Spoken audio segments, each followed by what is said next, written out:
Hello పిల్లలు, ఎలా ఉన్నారు? This is your Naushad Khan. Welcome to gun shot లెక్కలు గ్యారంటీ మార్కులు series for Telugu medium 10th class mathematics. పిల్లలు, మరి వాల్యూమ్ 1లో మనం 8 మార్కుల ప్రశ్నలు డిస్కస్ చేస్తున్నాం. ఇందులో మనకు నిర్మాణానికి సంబంధించి ఒక మోడల్ మనం ఇక్కడ డిస్కస్ చేద్దాం. This is most important model for public examinations. ఇక్కడ ప్రశ్న చూడండి.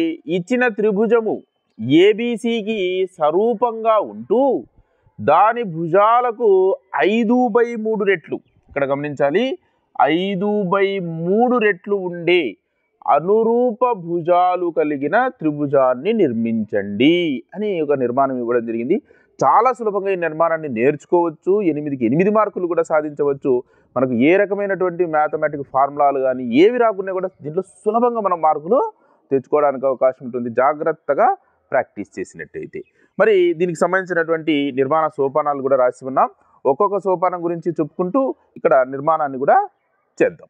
చూడండి, మొదట మనకు ఇక్కడ ఒక త్రిభుజం ఏబిసి అన్నారు. ఏబిసి యొక్క కొలతలు మనకేమి ఇవ్వలేదు కాబట్టి మనకు నచ్చిన కొలతల్లో ఒక త్రిభుజం ఏబిసిని నిర్మించుకుంటాం. చూడండి,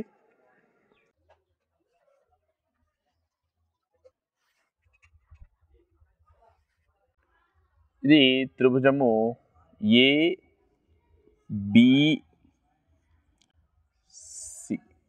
గమనించండి, ఇది త్రిభుజము ఏబిసి. ఇది మనకు నచ్చిన కొలతల్లో గీసుకోవడం జరిగింది. అందుకు నిర్మాణ సోపానాల్లో మొదటి సోపానంగా ఏవైనా కొలతలతో త్రిభుజము ఏబిసిని నిర్మించుము అని రాసుకోవాల్సి ఉంటుంది అనమాట.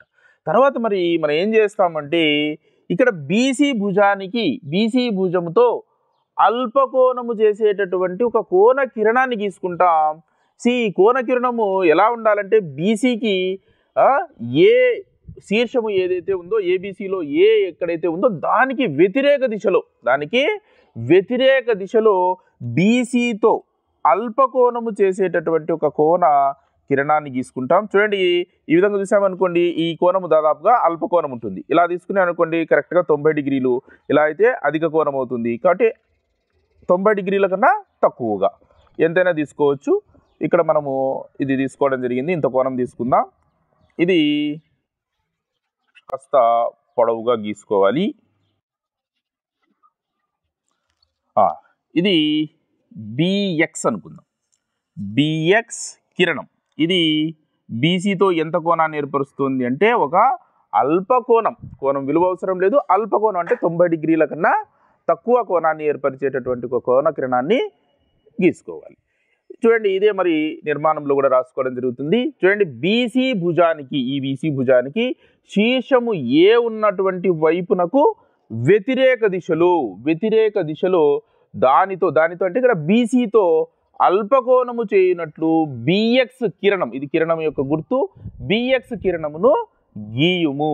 అదే ఇక్కడ గీయడం జరిగింది అనమాట. ఇప్పుడు మరి మనం ఏం చేస్తామంటే ఈ బిఎక్స్ కిరణం పైన ఒకే దూరంలో ఉండేటటువంటి 5 బిందువులను గుర్తించాలి. ఎందుకు 5 బిందువులనే గుర్తిస్తాము అంటే ఇక్కడ చూడండి, ఇక్కడ 5/3 రెట్లు ఉండేటటువంటి ఒక త్రిభుజాన్ని నిర్మించాలంటే దీనికన్నా 5/3 రెట్లు. 5/3 అంటే ఏమవుతుంది? 5/3 అంటే దీని విలువ 1 కన్నా ఎక్కువ. 5ను 3తో భాగిస్తే మనకు దాని విలువ 1 కన్నా ఎక్కువ వస్తుంది. అంటే దీనికన్నా పెద్ద త్రిభుజం వస్తుంది. ఇప్పుడు 5/3లో ఏ విలువ అయితే, అది లవమా హారమా అవసరం లేదు, ఏ విలువ అయితే పెద్దగా ఉంటుందో అన్ని భాగాలను మనము బిఎక్స్ కిరణం పైన గుర్తించాలి. ఇది ఏ పద్ధతిలో అయినా కూడా మరి తర్వాత మనం 2/3 గీయాల్సి ఉంటుంది. తర్వాత 1/2 గీస్తాము. ఏ రకమైనటువంటి మనకు అక్కడ భిన్నం ఇచ్చినప్పటికీ కూడా లవహారాలలో ఏ విలువ అయితే పెద్దగా ఉంటుందో అంత నంబర్లో మనము బిఎక్స్ రేఖ పైన సమాన దూరంలో బిందువులను గుర్తించాలి. చూడండి, ఇక్కడ బిందువులను గుర్తించడం కోసం మనము వృత్తలేఖిని ఉపయోగిస్తాం. మనకు ఇష్టం వచ్చినటువంటి వ్యాసార్థంలో కొంత వ్యాసార్థం తీసుకొని దీన్ని మార్చకుండా దీనిపైన 5 బిందువులను గుర్తిస్తాం. 1, 2, 3, 4, 5. వీటిని మనము B1, B2, B3, B4, B5 అని అనుకుందాం. ఈ విధంగా మరి 5 సమాన సమాన దూరాలలో అంటే బి నుంచి B1 ఎంత దూరం ఉంటుందో B1 నుంచి B2, B2 నుంచి B3, B3 నుంచి B4, B4 నుంచి B5 సమానంగా ఉంటాయి. ఒకే దూరంలో ఉన్నటువంటి 5 బిందువులను మనము BX రేఖ పైన గుర్తిస్తాం. అదే విషయాన్ని మనం ఇక్కడ నిర్మాణ సోపానాల్లో 3వ సోపానంగా రాసుకోవడం జరుగుతుంది.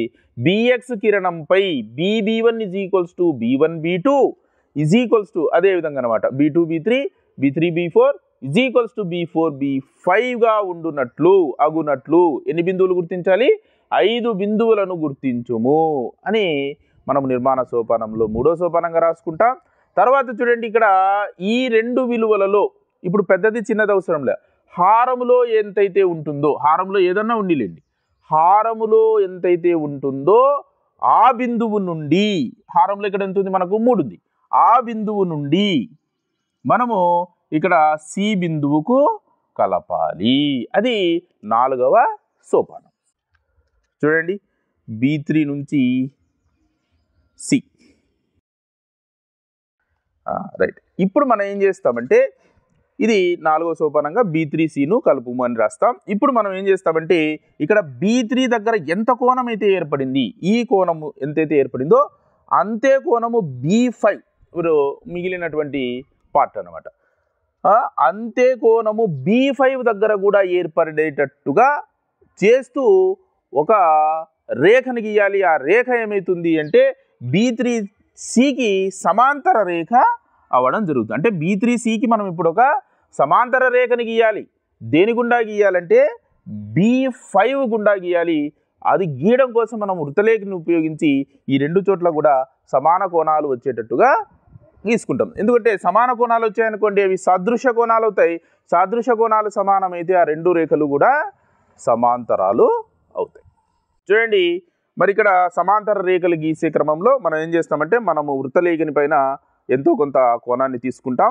ఈ కోణాన్ని తిరిగి మార్చుకోకుండా B3 దగ్గర తర్వాత B5 దగ్గర మరి ఆ చాపాలను గీయాల్సి ఉంటుంది. B3 దగ్గర అయితే కరెక్ట్గా మనము ఈ రేఖ నుండి ఈ రేఖ వరకు, అంటే BX రేఖ నుండి B3C వరకు చాపం గీస్తాం. మరి దీన్ని మార్చకుండా B5 దగ్గర ఒక చాపం గీసుకుంటాం, కాస్త పొడవుగా గీసుకుంటాం, ఎంతవరకు వస్తుందో తెలియదు కాబట్టి. ఇప్పుడు ఏం చేస్తాము, ఇక్కడ B3 దగ్గర కోణాన్ని కొలవడం జరుగుతుంది ఇదే వృత్తలేఖని ఉపయోగించి. చూడండి, ఈ విధంగా వృత్తలేఖని ఈ విధంగా ఉంచేసి దీన్ని ఎక్స్టెన్షన్ చేసామనుకోండి. ఈ ఎక్స్టెన్షన్ మనకు చూడండి, ఇది ఇక్కడ నుంచి ఇక్కడ వరకు ఇది కోణం విలువను తెలియజేస్తుంది.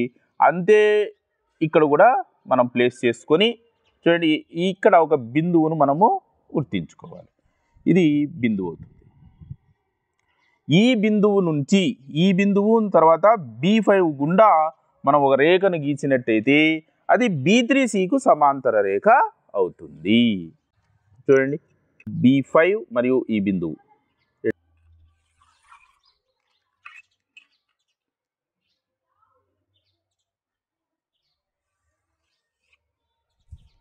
రైట్. ఇప్పుడు చూడండి, ఇవి 2 సమాంతర రేఖలు అవుతాయి. మరి ఈ సమాంతర రేఖ B5 గుండా గీసినటువంటి సమాంతర రేఖ ఈ BCని పొడిగించడం వల్ల ఒక బిందువు వద్ద ఖండిస్తుంది. ఆ బిందువుని మనము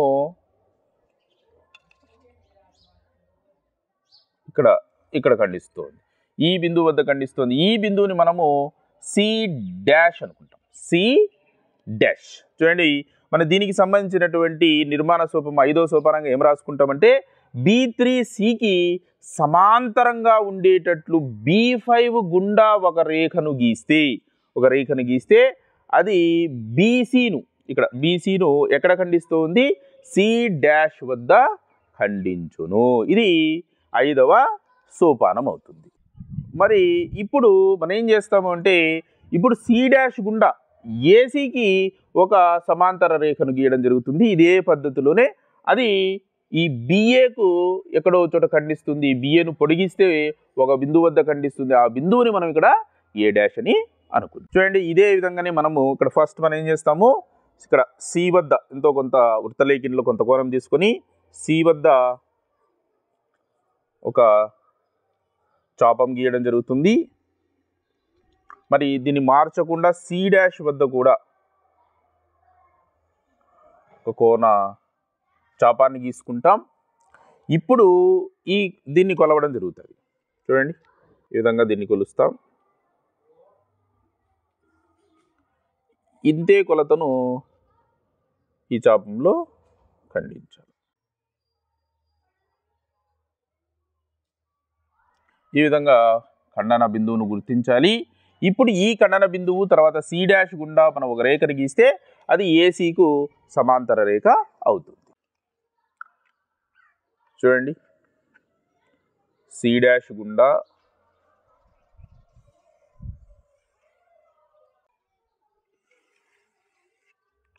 ఈ విధంగా గీసి ఇప్పుడు చూడండి బిఏను పొడిగిస్తే బిఏను పొడిగిస్తే అది ఒక బిందువు వద్ద ఖండిస్తోంది. ఆ బిందువుని మనము ఏ డాష్ అని అనుకోవడం జరుగుతుంది. చూడండి, ఇప్పుడు దీనికి సంబంధించినటువంటి నిర్మాణ సోపానం చూసినట్టయితే సి డాష్ గుండా సిఏకు సమాంతరంగా దీనికి సిఏకు సమాంతరంగా గీసినటువంటి రేఖ బిఏను ఏ డాష్ వద్ద ఖండించును అని రాయడం జరుగుతుంది. చూడండి, ఇప్పుడు మనకు ఏ డాషు బిసి డాష్ అనేది కావలసినటువంటి త్రిభుజం అవుతుంది. ఇది మన మొదట్లో తీసుకున్నటువంటి త్రిభుజానికి ఖచ్చితంగా ఇది 5/3 రెట్లు పెద్దగా ఉండడము జరుగుతుంది. ఈ విధంగా మనం నిర్మాణాన్ని గీచి దానికి సంబంధించినటువంటి సోపానాలను రాయడం జరుగుతుంది. ఈ విధంగా చేసినట్టయితే మనకు 8కి 8 మార్కులు రావడం జరుగుతుంది.